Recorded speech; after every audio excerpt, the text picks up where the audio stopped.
ఇలాంటి నా కొడుకుల రక్తం నీకెందుకమ్మా అంటాలే. ఒక్క 10 నిమిషాలు నువ్వు బయట ఉండమ్మా, నేను చూసుకుంటా.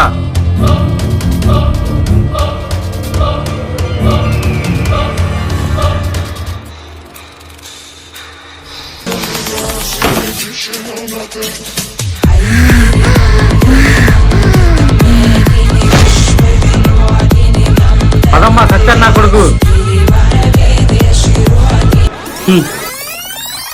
అయ్యో మావయ్య గారు చంపేస్తున్నారు. ఓ డాక్టర్ ఇంకా క్యారెట్లు ఉన్నా. సారీ అబ్బా. డాక్టర్ గా నేను ఎంతవరకు చేయాలో అంతవరకు చేశా. మీ అమ్మాయి నాకు తెలిసి ఇప్పటికి మొత్తం క్యూర్ అయిపోయింది. మానసికంగా ఇప్పుడు తను చాలా దృఢంగా ఉంది. 20 సంవత్సరాల నుంచి భయం అంటే ఎక్కడికి వెళ్ళి ఏది చూసినా భయపడేదాన్ని. ఇంత ధైర్యంగా చుట్టడం చాలా సంతోషంగా ఉంది. బేసిక్ గా తను చాలా ధైర్యవంతురాలే మామ. కానీ తను దేనికో భయపడి తన భయాన్ని ఒక పక్కన ఒక పాత్రలా క్రియేట్ చేసుకొని ఎప్పుడు తన మాటే వింటూ తన అలా తిరిగ్గా ఉండిపోయింది. అల్లుడు థ్యాంక్ యూ. మావా అప్పుడే అయిపోలా. ఇంకో కేసులో నాకు నీతో చాలా పని ఉంది. మళ్ళీ కలుద్దాం.